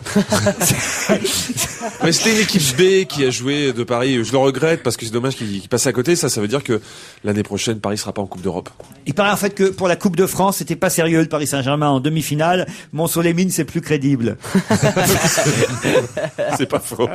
Alors il y a 4 équipes qui restent évidemment, et Montceau-les-Mines, le petits poussés, ou le grand poussé, comme l'a dit d'ailleurs de façon fort astucieuse le président de Montsolémine. Nous ne sommes plus le petit poussé, nous sommes le grand poussé aujourd'hui. Parmi les 4 équipes qui devront s'affronter donc en demi-finale, Montsolémine tombera soit contre Sochaux, qui a donc éliminé le Paris Saint-Germain. Ça va, on passe à autre chose. Soit contre Nantes, soit contre Marseille. Et vous avez le résultat du match Football Club Vaticano hier soir? Ah non, ça j'ai On pas n'a pas encore de- Vous savez qui jouait? le résultat, mais je crois que Patrice Lecomte s'est intéressé énormément à ce sujet. Ah bah, et comment? Merci pour l'enchaînement, Philippe Gueluc. Écoutez, Le foot au Vatican, elle s'appelle la Clericus Cup. On en a parlé hier, on avait les photos dans François. Et puisque la Clericus Cup ne va pas être transmise sur nos chaînes de télévision, et pour en savoir un peu plus, je suis allé le week-end dernier à Rome et j'ai pu assister à un match. C'est vrai? Oh, génial. Oui, parce que ça joue déjà depuis 15 jours. Enfin, quand je dis que j'ai vu un match ce week-end, c'était samedi, puisque bien entendu, il n'est pas question de jouer au foot clérical le dimanche, qui est le jour du Seigneur. C'est vrai, mais c'est vrai, il joue pas Bah, bien dimanche. sûr. En fait, c'est assez proche du foot que nous connaissons. Il y a 2 équipes de 12 joueurs. Oui, 12 comme les 12 apôtres. Les joueurs entrent sur le terrain alors que tout le stade entonne l'Ave Maria de Schubert et que les supporters font brûler de l'encens et ça, les espèces de fumée bleutée qu'on voit dans les gradins. Ça sent bon, ça fait un peu planer. D'un sens, ça tombe bien que ça shoote puisque c'est du foot. Les joueurs sont en soutane. Ça doit être pratique. Les joueurs sont en soutane mais relevés par le bas et maintenus par des épingles nourrices. Le fait est que faire un petit pont en soutane, c'est pas donné à tout le monde. D'où le relevage, ça fait pas une silhouette très saillante. Mais au moins, les joueurs peuvent courir sans se casser la figure. L'inconvénient de la soutane, c'est que tous les joueurs sont en noir. Et c'est donc pas très commode pour distinguer les 2 équipes l'une de l'autre. D'ailleurs, eux-mêmes, les joueurs se trompent. Ils savent pas exactement qui joue contre qui avec qui. Et ils passent leur temps à marquer des buts à leur propre camp, ce qui donne des scores assez ahurissants. Samedi, le petit séminaire de Turin a battu le grand séminaire de Rome par 58 buts à 49. Au moins, il y a du spectacle. C'est la multiplication des buts. Oui. Ils sont tous en noir, c'est vrai, mais ils ont quand même des numéros dans le dos. J'ai repéré pour ma part le numéro 7, Gianfranco Papale.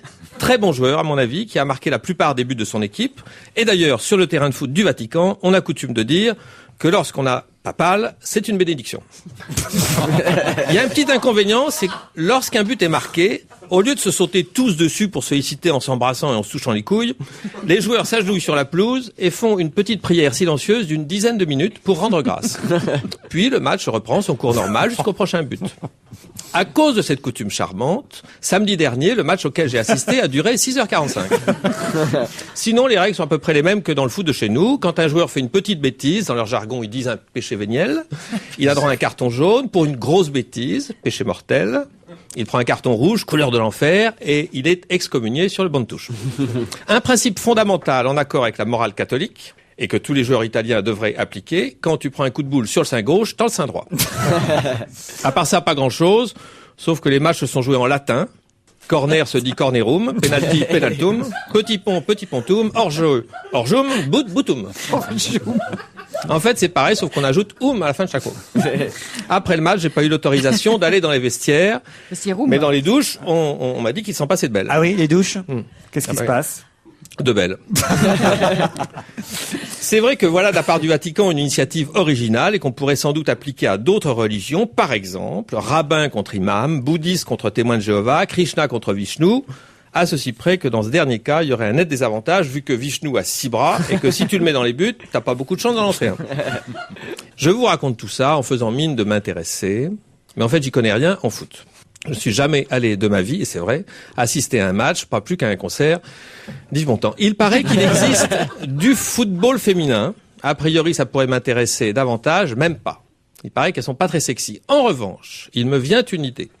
Si vous voulez qu'un jour, je fréquente le Stade de France, faites jouer l'équipe du Crazy Horse Saloon en tenue de travail. Avec Ariel Dombal dans les buts. Si possible. Non, Ariel Dombal dans les buts.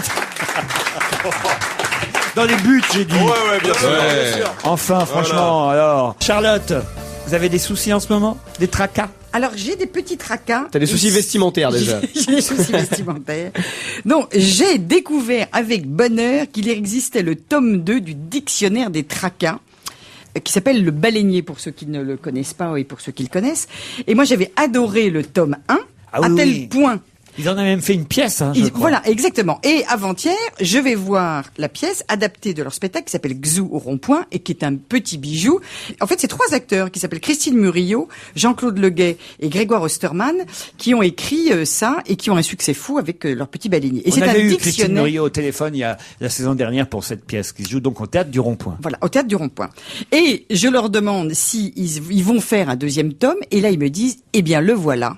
Donc, j'ai le 2e tome entre les mains dont je vais vous donner. Alors, l'idée, ça s'appelle le dictionnaire des tracas. Et puis après, je me suis dit que c'était assez rigolo de trouver aussi des mots pour vos tracas à vous. C'est-à-dire, par exemple, nos tracas, nous, de l'émission. Parce qu'il faut Ou dire votre- que eux, ils en trouvent des mots. Parce que C'est-à-dire eux, que ils en- chaque tracas porte un mot. Je me Voilà. souviens, par exemple, j'ai plus le mot qu'ils avaient trouvé pour ça, mais de mémoire, l'année dernière, je me souviens que dans le tome 1, il y avait, c'est vrai qu'on a tous connu ça, le tracas, vous savez, quand on s'arrête au péage et que la voiture est trop écartée du péage pour que vous puissiez atteindre l'endroit oui. pour mettre Oui, les pièces. alors Vous êtes obligé de sortir. Oh, ça c'est voilà, c'est ce genre de petits emmerdements de la vie Voilà. quotidienne. Alors, par exemple, ils ont inventé un mot que j'aime beaucoup qui est jbindre. Jbindre, c'est un verbe et c'est boire avec entrain une canette qui a servi de cendrier. Ça c'est un vrai tracas, ça. Ça, c'est un vrai tracas. Alors, il y a Lester Pango. C'est un nom masculin et c'est une personne qui monopolise le piano sans savoir en jouer. Alors, un que j'aime bien, c'est la duguelonnette. La duguelonnette, c'est un nom féminin et c'est la jupe coincée dans votre collant au sortir des toilettes. Ah, ça c'est terrible. Et puis, il y a Ça un vous est verbe arrivé à qui est- Jérémy il y a pas Ouais, une longtemps. fois, ouais, la semaine dernière. Et puis il y a douiner. Douiner, c'est regretter un peu d'avoir été trop vite grand seigneur. Ah oui, ça arrive, ça. Chouir. Chouir, c'est faire semblant de ne pas avoir reçu le postillon. Ça, c'est drôle, ça. Ah, ça c'est drôle. Il y en a beaucoup qui chouissent dans cette émission. Ah putain, et encore, il n'y a pas Pierre Bénichou aujourd'hui, mais quand t'es en face, ouais, souvent tu chouilles. Alors il y a comme ça. agroude. Si vous Agroude, écoutez, vous allez voir, vous allez pouvoir l'avoir dans les fesses, votre jupe. une agroude. Alors on dit une agroude parce que c'est un nom féminin. Une agroude, c'est un léger recul de votre animal domestique qui vous fait douter de votre haleine. Mialisquer. Mialisquer, c'est s'asseoir sur son chat. Et puis alors du coup j'en ai adapté, donc moi j'ai essayé d'en trouver par rapport à notre situation, par rapport à cette émission. Alors moi j'ai inventé le verbe bidassouiller. Bidassouiller, c'est faire une bonne blague, réaliser que votre micro n'était pas ouvert et avoir à la refaire. Parce que Laurent Ruquier vous fait des grands gestes. Alors il y a un oulalala. Ça, c'est un nom masculin. Un oulalala, c'est être assise entre Gérard Miller et Daniel Evenou et faire semblant de se réjouir. Alors après, j'en ai inventé un autre. Ils vont être contents aussi, Gérard et Daniel. C'est pas gentil, ça. Alors, non, c'est pas gentil. Alors après, j'en ai trouvé un qui me plaît beaucoup. C'est une cache-mouille. Une cache-mouille, c'est un nom féminin. Et une cache-mouille, c'est tomber par inadvertance sur Amanda Lear en sortant d'Europe 1 alors qu'on vient de se foutre de sa gueule à l'antenne. Ah, ça, j'en ai connu des cache-mouilles. Des cache-mouilles. Oh là là. Ah oui, hein, j'en ai beaucoup, Je hein. me suis souvent planqué pour éviter des cache-mouilles. Alors, une Zazut flûte, c'est réaliser en entrant en retard dans le studio d'enregistrement qu'on a une super envie de faire pipi et savoir qu'on ne pourra pas sortir avant 2 heures. Il y a un Michalak, mais un Michalak, c'est croire qu'on fait une putain de bonne vanne et entendre Laurent Ruquier dire discrètement à la régie, celle-là, on la coupera.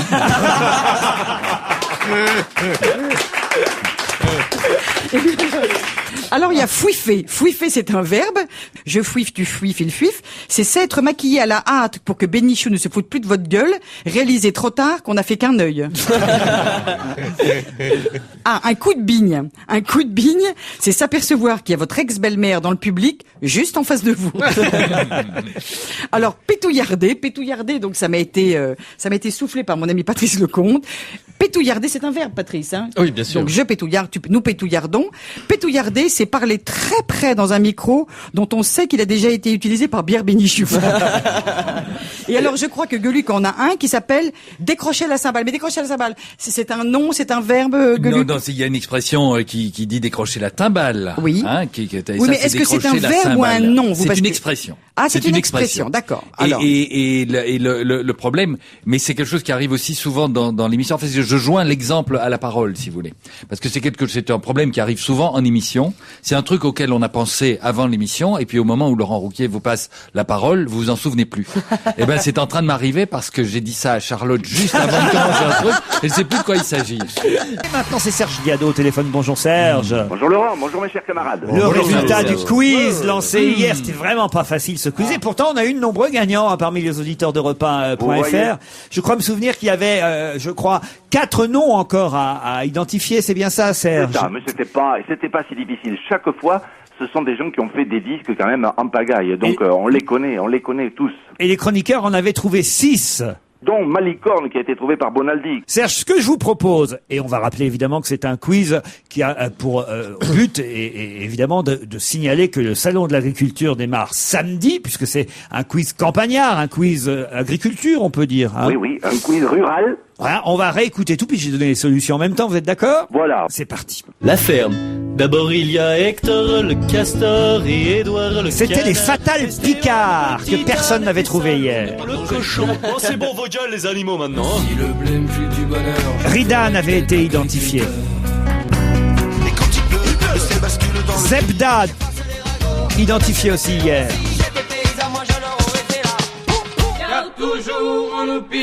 Malicorne, trouvé par Jérôme Bonaldi hier aussi. Et c'est toujours paysan. Au premier Jean Poiret, découvert par Pierre Bénichou. de la vache, il y a l'éleveur, il y a la bête, et il y a moi. Ah, là, c'était encore à trouver. Une vache, je veux qu'on me Et c'était Jean-Yves Lacombe du groupe TSF qu'il fallait identifier. Thérèse, ne repousse pas du pied. Mais Renaud, tout le monde l'avait trouvé. Je suis un paysan, un cultivateur. Amadou et Mariam, trouvés par Mustapha hier. Des haricots. Il y a la mère à Lezette qui a déjà de la moustache, elle y donne un tabouret. Alors là, vraiment, j'ai eu honte pour eux. Comment n'ont-ils pas retrouvé Jean-Yann? Plus, il y a les vaches, elles veulent point s'asseoir dessus. C'est rural, c'est campagne, c'est les vaches, c'est aux auges, c'est sous le vache, les racines, les ressources, un peu taupe, un peu ours, c'est paisible. C'est rural, bien rural, c'est rural, touche pas chérie, c'est sale. Et la dernière, recommandée par Pierre Bénichou, était à identifier aussi, c'était Jeanne Chéral. Vous l'avez mise dans le salon de l'agriculture à cause de la viande Charal, c'est ça, hein? Le gagnant nous vient de la Marne, exactement de Blême, dans le 51. Il s'appelle Jean-Xavier. Et Jean-Xavier a remporté, écoutez bien, Jean-Xavier, si vous nous écoutez aujourd'hui, le livre de Philippe Geluck, Made in Belgium, publié chez Casterman. Le livre de Jérôme Bonaldi, La vie presque sans pétrole, chez Plomb. 2 places pour aller applaudir Jean-Luc Lemoyne, il y en a encore? Oui, jusqu'au 31 mars. 2 places pour aller applaudir Jean-Luc Lemoyne au théâtre Le Temple.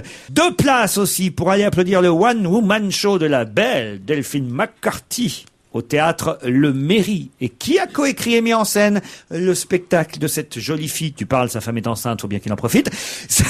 C'est Jean-Luc Lemoyne. Oh. Le salopard. J'ai vu la photo de la gonzesse, dites donc. Elle est gaulée, hein. Et vous la mettez en scène.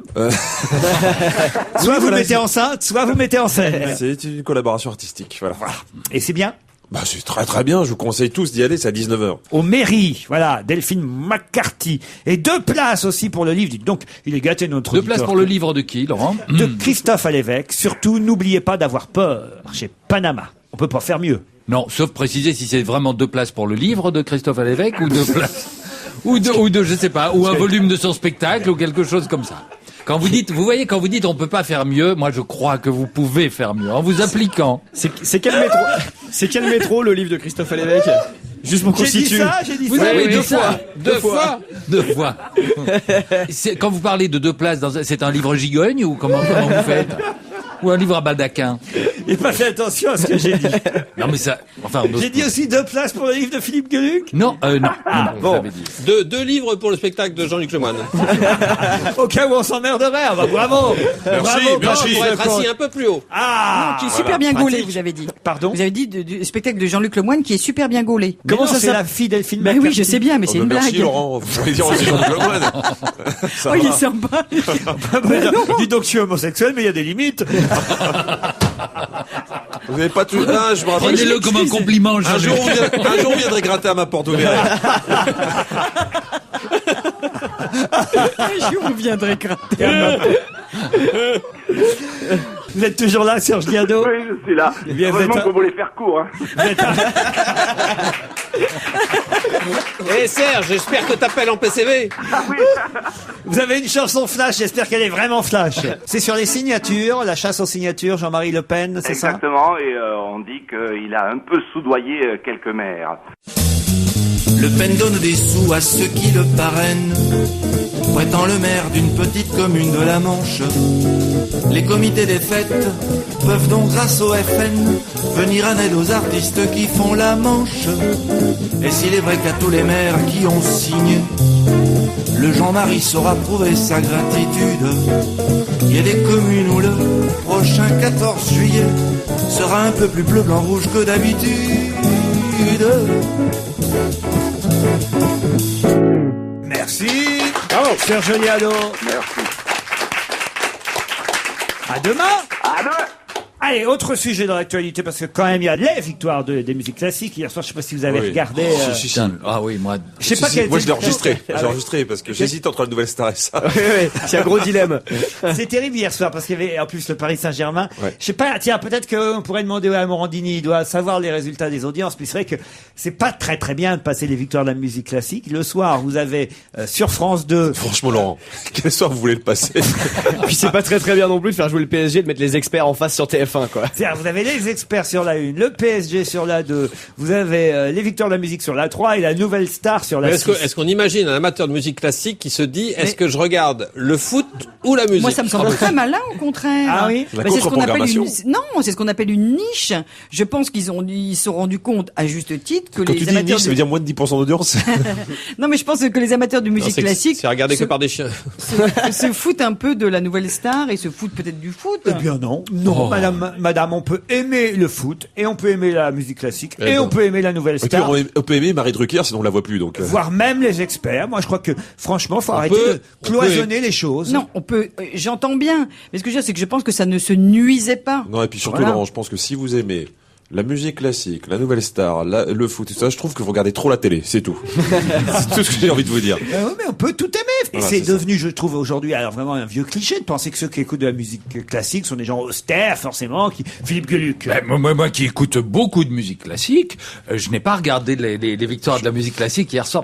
Non, alors si j'y ai jeté un coup d'œil, mais c'est vrai que c'est un petit peu chiant. C'est comme regarder la cérémonie des Césars une année où vous avez vu aucun film. En fait, ce qui est intéressant, c'est de savoir de quoi on parle, c'est de pouvoir comparer, de pouvoir se réjouir D'ailleurs, de la vous vous victoire de souvenez tel ce sketch oboïste. génial de Jean-Yann qui s'appelle Les Routiers, qui Ouais. écoute de la musique classique. Écoutez. Et maintenant, à Routier, un peu de musique. Nous allons écouter le premier mouvement du quatuor numéro 6 en si bémol majeur opus 18 de Ludwig van Beethoven.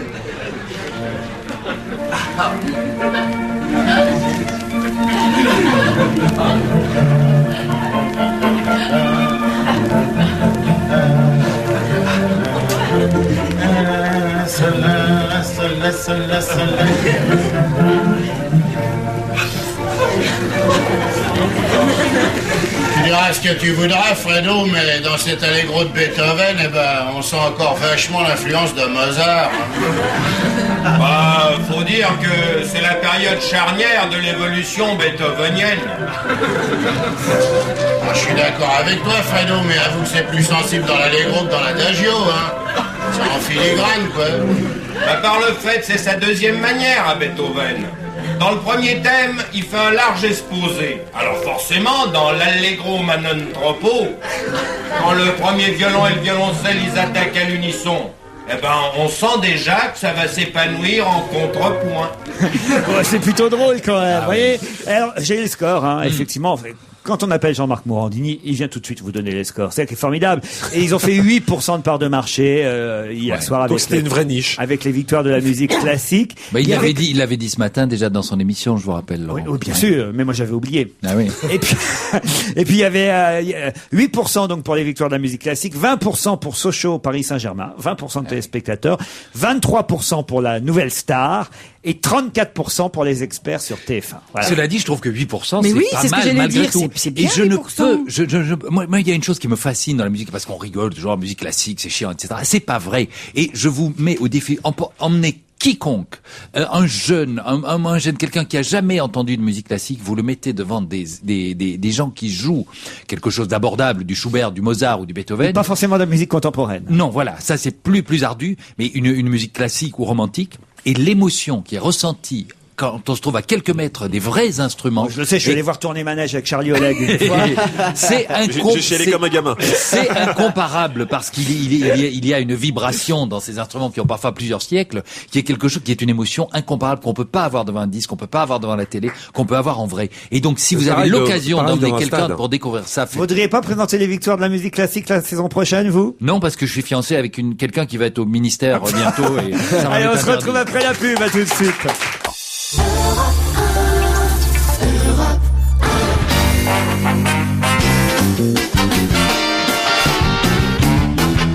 Charlotte de Turckheim, Patrice Lecomte, Philippe Gueluc, Jean-Luc Lemoyne, Jérémy Michalak, sur Europe 1 depuis 16h et jusqu'à 18h. Et comme chaque jeudi, nous allons parler du DVD de la semaine. Alors, il y a un DVD qui marche très bien dans les ventes en ce moment, à juste raison, à mon humble avis, mais je vais vous demander le vôtre. C'est le DVD du film Nos Jours Heureux, un film d'Éric Toledano et Olivier Nakache, avec Jean-Paul Rouve, Marie-Lou Berry, Omar, du duo Fred et Omar, et aussi Jean Benguigui dans un plus petit rôle, mais amusant dans le rôle du cuisinier de cette fameuse colonie de vacances, puisque cette colonie de vacances a fait les jours heureux des spectateurs dans les salles de cinéma l'été dernier. C'est un film qui était sorti en plein été, qui avait eu un beau succès en salle et qui connaît aussi un beau succès en DVD. Moi, je l'avais pas vu, je l'ai regardé ce week-end. Alors, je veux dire, j'ai passé un super moment avec ce film. Je me suis vraiment marré. Gueuluc, vous l'avez vu, vous? Ah oui. Alors, je l'avais pas vu au cinéma et je le regrettais parce que l'été, j'étais pas là. Je me dis merde, je l'étais manqué. Alors, vive le DVD. Dans des cas pareils, c'est jouissif. Je suis pas tellement moi pour acheter les DVD des films que j'ai vus au cinéma parce que je continue à privilégier les salles obscures. Mais c'est quand on a raté un film, c'est un bonheur. C'est formidable. Jean-Paul Rouve est formidable. Enfin, tous les acteurs sont d'une justesse. On dirait un excellent film de Patrice Lecomte. C'est vous dire. C'est vous dire. Non mais les Jones, il y a une ambiance. Il y a un monde fou dans ce film.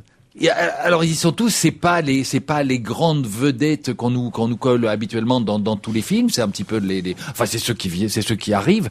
L'histoire, enfin c'est tendre, c'est drôle, c'est parfait. Je l'ai fait visionner à mes enfants pour être sûr que j'étais pas un vieux con. Ils ont adoré aussi. Et alors ou c'est des jeunes cons ou bien ils sont. Non parce qu'en plus c'est un thème qui a déjà été quand même abordé quoi. La colo, tous les jeunes réunis tous ensemble. On scout toujours. On se dit on a déjà vu ça 10 000 fois. Puis en fait ça marche encore, quoi. Et c'est bien foutu, non? Ouais, je l'ai pas vu. Juste pour savoir, ils chantent pas, les gamins, là, ça va? Non, ils chantent tranquille. Pas. Bon, non, ça va. C'est pas comme les choristes. Jérémy. Non, c'est vrai, moi, j'ai beaucoup aimé aussi ce film. Ça donne envie de retourner en colo, quoi.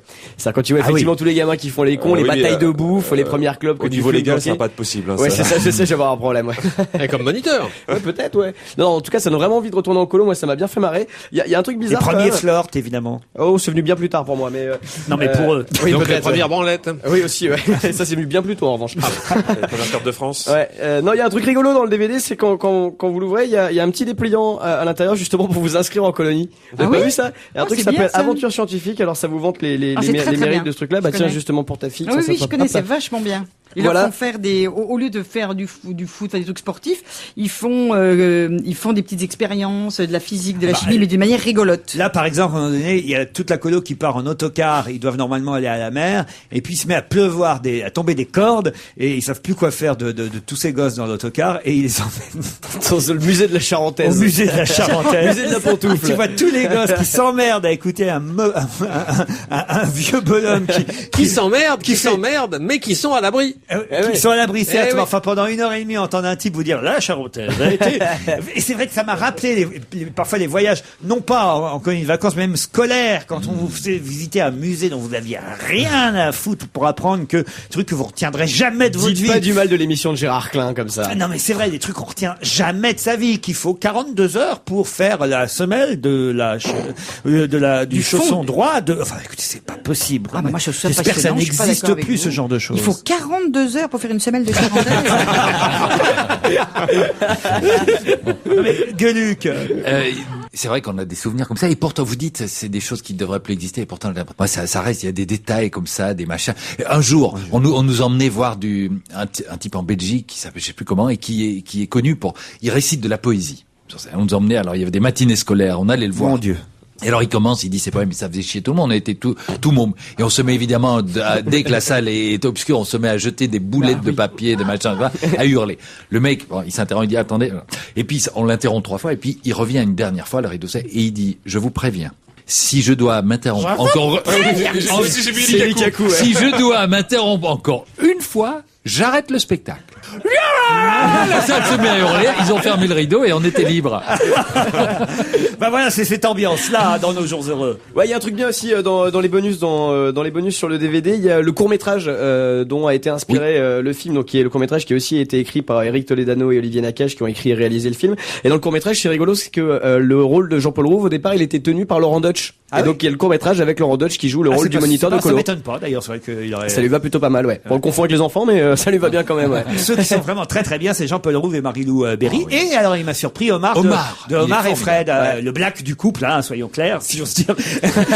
mais c'est vrai, il est très très bon acteur alors dans ce film. Vous l'aviez vu vous alors? Moi j'avais vu au cinéma, j'ai pas regardé le DVD, mais je vais faucher un des DVD qui traîne sur la table pour regarder les bonus, notamment. Oui, mets bien la main sur le tien. Je le mets de côté là, tu vois, je le planque, je le mets sous la table. Ah non mais c'est vrai, on se marre vraiment. Il y a une séquence qui est vachement rigolote dans le film, c'est la séquence du feu de camp. Parce qu'en fait, il y a un gamin parmi tous les enfants qui sont dans cette colonie qui a vachement de soucis. C'est-à-dire que personne le m'aime, il est pas forcément super gâté par la nature. Il pose des tas de questions. Ouais, il pose des questions super reloues comme vous au début de l'émission. Donc forcément, tout le monde le déteste. Personne ne l'aime vraiment. Et à un moment donné, il prend la guitare au milieu du feu de camp et après avoir joué un petit morceau de guitare, toutes les filles sont autour de lui. Moi, j'ai fait pareil quand j'avais 16 ans. Je me suis dit, je vais me mettre à la guitare pour trouver des nanas. Ça a pas franchement marché. En revanche, lui, il a joué un morceau et après, ça a été la folie furieuse avec toutes les filles. C'était les Doobie Brothers. C'était Long Train Running. C'est le morceau qu'il joue d'un seul coup à la guitare et qui fait un tabac. Mais c'est drôle, on a tous un souvenir comme ça. Moi aussi, les filles s'intéressaient par moi. Genre, j'ai pris la guitare, j'ai chanté à la guitare et puis elles étaient toutes autour de la guitare. Là. Bah, écoutez, on va passer les Doobie Brothers puis on va voir si les filles arrivent. Hein. Ouais, bon, on regarde, on guette. Hein. Les Doobie Brothers, la musique qu'on retrouve dans le film Nos Jours Heureux qu'on vous conseille en DVD. Enfin, les filles sont pas arrivées. Hein. Et pas un jour heureux sans Paul Vermus, évidemment. On a gagné au change. Paul. Merci. C'est donc Paul Vermus, la fille qui devait arriver. Ouais. On est gâtés. Paul qui évidemment sillonne la capitale, Paris, pour essayer de dénicher quelques infos, quelques scoops, quelques petits trucs supplémentaires qu'on ne saurait pas déjà, qui n'auraient pas déjà été inscrits dans tous les journaux. Et par exemple, là, je dois dire, j'ignorais, il y aurait eu un petit problème sur un tournage de Mathieu Kassovitz. Quoi donc, Paul Vermus? Alors bon, Mathieu Kassovitz a un sacré souci. Alors c'est à la fois le réalisateur et le coproducteur d'une super production qui s'appelle Babylone, AD, c'est adopté d'un roman de Maurice Dantec, Babylone Babies. Mais vous avez pas lu ce genre de livre, c'est pas votre style, ça, Laurent. Je vois très bien que Dantec, c'est effectivement pas mon style. Ah, c'est pas votre truc. Alors il s'agit d'un thriller de science-fiction, budget de 60 millions de $, c'est pas rien, dont le tournage se déroule à Prague, et le tournage a été suspendu pendant 8 jours. Alors c'est pas rien parce que c'est une production qui réunit l'américain Vin Diesel, vous savez, c'est le grand qui a pas de cheveux, oui, là. Qui fait des films d'action. Voilà, Michelle Yeoh, qui est la compagne, vous savez, la chinoise, qui est la compagne de Jean Todt. Et puis vous avez quand même Gérard Depardieu, Charlotte Rampling, qui va interrompre sa pièce une quinzaine de jours, La danse de la mort. Donc vous voyez, c'est du sérieux, hein. Et alors, il y a eu une sacrée tension entre Kassovitz et l'autre producteur, Ilan Goldman. Alors les relations étaient à ce point houleuses que le président de la Fox, Giannopoulos, est venu spécialement des États-Unis pour servir de médiateur à Prague parce que le tournage s'était arrêté et chaque jour coûte des centaines de milliers de $. Alors officiellement, les prises de vue ont été interrompues. Alors officiellement, c'est pour des raisons techniques. Les décors n'étaient pas prêts, les cascades n'étaient pas répétées. Mais en vérité, il faut savoir qu'un producteur aux États-Unis, il a ce qu'on appelle le final cut, c'est-à-dire qu'il a tout pouvoir sur le metteur en scène. Et Kassovitz, si vous le connaissez, il n'est pas du style à se faire marcher sur les pieds. Alors c'est devenu tellement houleux, ils s'en sont presque venus aux mains qu'on pouvait plus rien faire. Tout a été interrompu. Et c'est quand même beaucoup d'argent mis en jeu. Pourquoi vous marrez, Jean-Luc? Non, c'est pas ça, mais parce que j'ai l'impression d'avoir lu tout ça il y a 2 jours. Écoutez, Jean-Luc, si c'est pour faire ce genre de remarques, franchement, vous qui faites du théâtre, allez vous coucher, vous serez mieux, hein. mais ça, non, mais il n'y a pas de mer, allez dormir un moment. Non, mais là, Paul, Dieu sait que je vous respecte, mais le Final Cut, c'est surtout quelque chose d'américain. C'est quelque chose d'américain, là, c'est une production française et tout. Kassovitz, à mon avis, il a le Final Cut sur son film. Alors écoutez, petit Lemoine, quand on sait pas, et c'est ma formule, on ne dit pas... Attendez, il y a Patrice Lecomte, peut-être qu'il peut confirmer ou affirmer. Française, hein, c'est le président de la Fox qui est venu essayer de faire qui est venu servir de médiateur. Moi, j'ai compris un truc sur le système Vermus, en fait. On a l'impression, mais c'est parce qu'en fait, les scoops qu'il nous donne à la radio, c'est ce qu'il a lu dans son propre article qu'il avait écrit dans le journal. Et pour sa séquence télé, il écoute sa séquence à la radio. Et pour écrire dans le journal, il se regarde à la télé pour voir ce qu'il nous a dit. Paul, vous laissez pas faire. Non, mais écoutez, en vérité, il n'arrête pas de me jalouser. Ça vous gêne que j'écris partout, on me voit partout, mon succès sur le tard vous désespère. C'est vrai. Sur le tard. Mais mince, ça adoucit vos derniers jours. Non, Paul. mais vous inquiétez pas, il y a de la place pour tout le monde, je prendrai pas votre place. Voilà. Ça vous... Bon, alors, laissez-moi être brillante comme d'habitude. Là au moins c'est plus récent puisque ça s'est passé hier. Ariel Dombasle a été faite chevalier de la Légion d'honneur par le ministre monsieur Renaud Donodieu de Vabre. La fête a eu lieu dans les salons du ministère de la Culture hier soir vers 19h. Donc Ouais, là au moins alors, ça c'est récent. Alors on était rue de Valois, dans les salons Lambrisés. Vous y étiez Non, j'étais pas, j'ai envoyé une petite main. Hein. Ah, très bien. Parce qu'à 19h... Vous envoyez une petite main à Ariel Dombasle, vous. Non, j'ai envoyé une petite main faire le boulot. Alors donc, c'était plutôt convivial. Ce genre de cérémonie, franchement, c'est quand même un peu caricatural, quoi. Ça ressemble à des films de Chabrol. Alors, qui y avait dans ce petit salon, hein? Alors, il y avait l'éternel Jean-Claude Brialy, à croire qu'il s'ennuie seul, hein. Il raffole de ce genre de cérémonie, hein. Vous savez, quand il est pas à ce cocktail, il est dans les enterrements, lui, de toute façon, hein. Et après, c'est vous qui dites que nous sommes jaloux. Vous êtes jaloux de Jean-Claude Brialy. Je suis pas jaloux de Jean-Claude Brialy, mais il traîne comme un malheureux dans toutes ces cérémonies, ça devient ridicule. Il devient une caricature de lui-même. Bon, allez, j'arrête. Claire Chazal, elle était là. Il n'y avait pas Toretton, je vous signale, hein. Il y avait... Ils sont séparés. Pourquoi CA? Ils sont séparés depuis 2 mois. Ben, je sais, vous n'allez pas m'apprendre ce genre de choses, mais moi, j'en parle pas, j'ai de la pudeur. Alors ça, c'est un vrai scoop. Ça, c'est une vraie blague, ça. Allez, une seconde, soyez sérieux. Il y avait Eric Romer. Il faut savoir que Ariel Dombasle a été l'égérie d'Eric Romer pendant très longtemps. Qui a réalisé le jeu de Vous n'allez pas Leclerc. m'apprendre la langue française non plus. Non, mais calmez-vous. Alors, à part... Il y avait le chorégraphe Kamel Wally. Et alors bon, il y avait BHL, il n'était pas là. Il est arrivé trop tard. Il était au Darfour. Je vous signale, je voudrais vous rassurer. Carrefour. Ils ont ensuite été dîner ensemble dans un petit bistrot du 7e, je vous donnerai pas l'adresse. Bon, alors, la Dombasle, elle a terminé son discours en déclarant, vous savez, de sa voix pointue, bon, on m'a taillé quelques costards, mais grâce à vous, monsieur le ministre, je suis habillé de la plus belle manière qui soit. Bon, enfin, tout ça, c'est fort sympathique, mais franchement, c'est terriblement désuet, terriblement démodé. Jean-Louis Debré qui va quitter le perchoir. Alors bon, les députés vont se retrouver mercredi prochain, mercredi 7 mars, la veille de la journée de la femme, à l'Assemblée pour élire le nouveau président. Il pourrait élire une femme alors. Pourquoi pas, ce serait pas mal. C'est vrai, c'est une bonne idée là, c'est une bonne idée. Parce que Jean-Louis Debré va au Conseil constitutionnel, vous le savez tous. Bien sûr, recasé. Bon, alors la bataille fait rage à l'Assemblée pour cette succession. Mais la bataille fait rage dans le groupe UMP, parce que forcément le président sera UMP, puisqu'il y a majorité UMP. Oui. Mais alors, attention, il sera là que pour 3 mois en plus. Mais oui, voilà. Mais ça vaut la peine d'être président pour 3 mois. Pourquoi ça vaut la peine? D'abord parce que vous êtes le 4e personnage de l'État. En 3 mois. Bon. Vous allez disposer toute votre vie d'une voiture de fonction, d'un chauffeur et d'un bureau à l'Assemblée. À vie? Donc toute sa vie? Oui, toute sa vie. Même si vous avez fait ça que 3 mois? Comme les anciens premiers ministres, absolument. Putain, c'est bien ça. Hein? Mais toujours la même ou on te remplace la voiture à un moment? Alors je comprends qu'on se batte pour ce genre de job qui est extrêmement honorifique, même à mettre sur sa carte de visite. Alors 3 candidats possibles. Il y a Patrick Ollier, vous savez qui c'est? Le mari de Michel Alliot-Marie. Oui, mais enfin il n'y a pas que ça. Il est président de la commission des affaires économiques. Hein. C'est le compagnon de Mam, mais c'est quand même pas, c'est pas toute sa carrière être compagnon de Mam. Bon. Alors il y a Yves Bure. Yves Bure, c'est le premier vice-président. Hein. On lui doit la loi anti-tabac dans les lieux publics. Hein. Vous devez avoir de la sympathie pour lui, bien sûr. Hein. Yves Bure, très voilà. bien. Et le 3e est un questeur inconnu de tout le monde. Il s'appelle Claude Gaillard, il est député de Meurthe-et-Moselle.